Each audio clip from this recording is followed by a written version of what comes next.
तासभर माऊलींच्या गाभाऱ्यात उभं राहून दर्शन घ्यायचं असेल तर ही रील तुमच्यासाठीच आहे. शेवटपर्यंत नक्की बघा. तर आपण चाललो आहे खामगावपासून 16 किलोमीटर अंतर असलेल्या रोहना गावात आणि रोहना गावाच्या अगदी समोर कॉर्नरला वरणा आणि रोहना फाट्यावर हे गजानन महाराजांचं अतिशय सुंदर मंदिर या ठिकाणी आहे.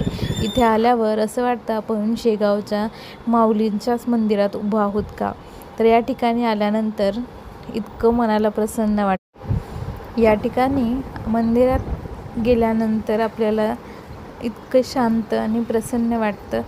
आतमध्येच आपल्याला जर पारायण करायचं असलं तर तेही आपल्याला इथं करता येतं. आणि दर गुरुवारी या ठिकाणी महाप्रसादसुद्धा ठेवलेला असतो. बेसन पोळीचा असा महाप्रसाद मिळतो या ठिकाणी आणि आपल्याला जर द्यायचा असला तर तशीसुद्धा सुविधा या ठिकाणी आहे. आपण इथं महाप्रसादसुद्धा देऊ शकतो आपल्याकडनं. इथली महाराजांची प्रतिमा इथेच माऊलीच्या समोर बसून पारायण करण्यासाठी छान जागासुद्धा आहे. आणि शेगावसारखंच या मंदिराच्या वरती राम लक्ष्मण सीता यांचंसुद्धा एक मंदिर आहे. इथं आल्यावर छान प्रसन्न वाटतं.